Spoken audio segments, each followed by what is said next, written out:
Hello everyone, welcome to back YouTube my channel. আবার নতুন একটা ব্লগ ভিডিও নিয়ে আমি মারিচ আপনাদের সামনে হাজির হলাম। তো বেশি কথা না বললে চলো সম্পূর্ণ ভিডিওটা দেখি এবং আমরা কী নিয়ে এই ব্লগ ভিডিওটা শুরু করছি সেটা আপনাদের সম্পূর্ণ ভিডিওর মাধ্যমে দেখানো যা হবে।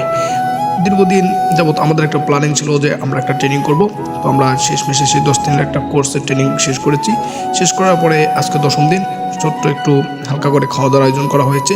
তো আমরা কী কী আইটেম নিয়ে খাওয়া দাওয়ার আয়োজন করেছি তা সম্পূর্ণ আপনাদের ভিডিওর মাধ্যমে দেখানো হবে এবং আমরা যে কলেজে ট্রেনিং করেছি সেই কলেজটাও আপনাদের ঘুরে ঘুরে দেখানো হবে। এটা হচ্ছিল Sirajganj Kazipur RIM degree college.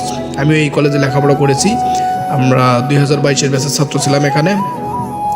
এখন তো আমরা ট্রেনিং করতেছি। আমরা 10 দিন এখানে অনেক সুন্দরভাবে কাটিয়েছি। সকাল 7টার সময় এসে এখানে উপস্থিত হইতাম। 8টা থেকে আমাদের পিটি প্যারেড শুরু হইতো, 9টা থেকে আমাদের ক্লাস শুরু হইতো, ধাপে ধাপে আমাদেরকে ক্লাস নেওয়া হইতো। অনেক অপরিচিত জন ছিলাম আমরা এখানে, সবাই এখন পরিচিত হয়েছি। সবাই একটা বন্ধুত্ব স্বরূপ সম্পর্ক গড়ে তুলেছি। সবাইকে অনেক মিস করব।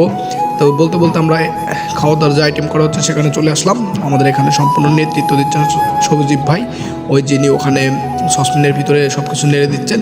উনি হচ্ছিল সৌজিব ভাই। উনি আমাদেরকে ট্রেনিং করিয়েছেন এবং উনি কিন্তু সুন্দর করে রান্না করতে পারেন এবং রান্নার দায়িত্ব উনি নিয়েছেন। ভাই আমাদের বলেছেন যে তোমরা যদি কেউ রান্না করতে পারো তাহলে আমাকে সাহায্য করবা, আর তোমাদের ভিতরটান যদি বলো যে না আমরাই রান্না করবো, আপনাকে লাগবে না, তো সেক্ষেত্রে তোমরাই রান্না করতে পারো। আর যদি তোমরা কেউ না করো সেক্ষেত্রে আমি রান্না করবো। তা আমরা যেহেতু সবাই মিলে মতামত দিয়েছি যে ভাই আপনি রান্না করেন, আমরা এর ভিতর কোনো দায়িত্ব থাকবো না, আমরা শুধু আপনাকে হেল্প করবো, এতটুকুই। তো যাই হোক, এখন রান্নাবান্না করা হচ্ছে। যেমন মাংস নিয়ে আসা হচ্ছে, মাংস নিয়ে এসে সেদ্ধ করা হয়েছে। চাউল দেওয়া হয়েছে, চাউলটা ওখানে নেড়ে নেড়ে সব কিছুর সাথে মেশানো হচ্ছে। কি কি লাগবে না লাগবে সব কিন্তু ওখানে সাইডে রেডি করে রাখা হয়েছে। যখন ভাই যেটা যাচ্ছে সেটাই কিন্তু ওখানে দেওয়া হচ্ছে। তো কথা বলতে বলতে শেষ পর্যায়ে চলে আসছি। আমরা মূলত আনসার ভিটিভির 10 দিন ট্রেনিং কেটেছি।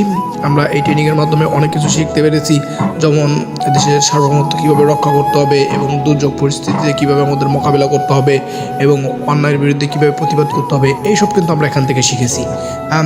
আমাদের যদি কখনো সুযোগ হয় যে আমরা রাষ্ট্রের কোনো কাজে আমাদেরকে কাজ করানো হবে, আমরা অবশ্যই কাজ করব। এবং এখান থেকে আমরা সবথেকে যে জিনিসটা বেশি শিখেছি সেটা হচ্ছিল ডিসিপ্লিন।